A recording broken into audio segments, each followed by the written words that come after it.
there, welcome to Conlang Corner. Here's today's episode entitled Tonal System.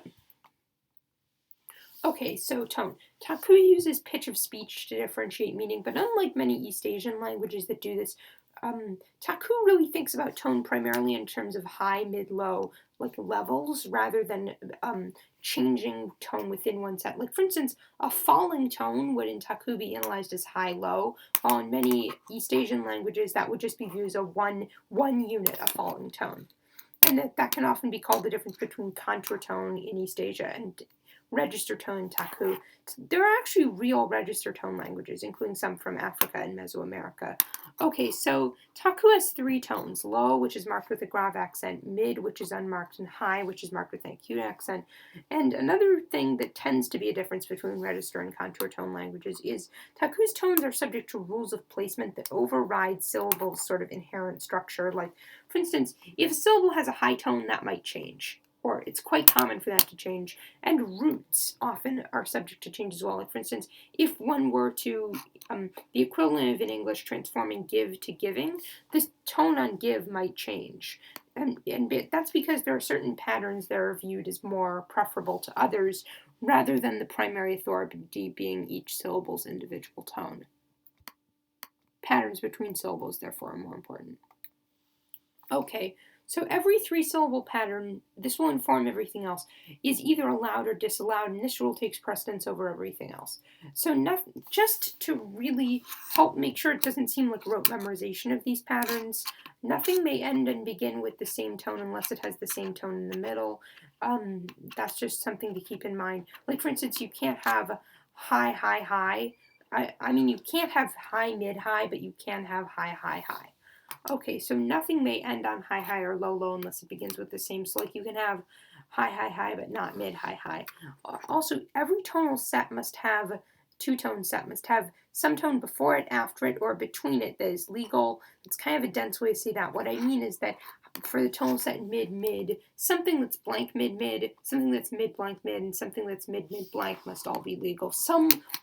Something within each of those must be legal. Some tone must be able to make it legal in any position within, before, after. And this is just another thing, less important and often violated, but just that will settle ties in terms of determining which tonal patterns are legal. High, low, and low, high leaps are discouraged, but can be legal in certain tonal patterns. Okay, so here's just a chart. Tonal patterns in bold are legal. Those that are in Roman type aren't. So this will just inform all of the other tonal pattern related issues. So, okay, just one thing. For mid-contour rule, ignoring mid-tones, there must be no more than 3 contour changes in a word. So here's what I mean. You just drop the mid-tone syllables out for this. Only high and low syllables are considered. And a contour would be a pitch rise, fall, or maintain something flat. So, for instance, basically, a contour change would be, if you had high, mid, low, mid, high, that would have one contour change from the contour falling of high, low once we drop the mid, and the contour rising of low, high. Another thing just to keep in mind is if it had been high, mid, high, high, low, that would actually be considered only 2 changes, not 3, because the high, high, the 2 being the same, that's just viewed as a prolongation of one tone. So the way this is counted is a little bit unusual, but the general concept is that once you drop out mid-tones and drop out duplicates of the same tone, then you will have no more than 3 changes of rising or fallingness. Not 3 more rise and falls, but that there will be no more than 3 changes from a rising to a falling or a falling to a rising in a word. And I get that that's a little confusing, but that's just something to keep in mind. I think it'll become clearer as we see examples of it. Just one more thing. Per mid-maintenance rule, no more than 3 syllables in a row can have the same tone. And just one thing, word roots must have high, mid, mid. That's to say, like, for instance, you can't have, just with the per mid-maintenance rule, you can't have high, high, high, high, but you can have high, high, high. And word roots must have high, mid, mid, mid, mid, mid, or mid, mid, low tonal pattern, if they have a set pattern. So, like, for instance, it's really important to note that, for instance, a tonal pattern might be legal in a word, but might not be legal on the completely unmarked tone, unchanged form of a root. So like something might be legal on giving, but or the equivalent of giving, but the equivalent of give can only have one of those three.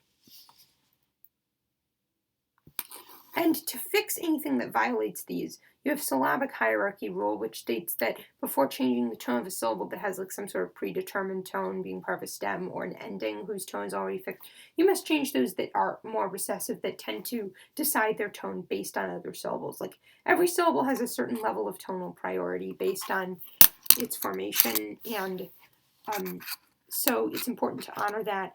Within that, it's also important to choose the rightmost syllable in general, but not always. This is second to the syllabic hierarchy rule. Another thing is what's called fall before, rise after rule, which is to say that if you choose a syllable to the right, as you're supposed to in general, if you can, that syllable tends to rise, tends to go from low to mid or high, or from mid to high, and if it's on the left, it tends to fall. And this stem stability rule is really just a restatement of what I said earlier. But thanks for watching Conlang Corner. See you next time.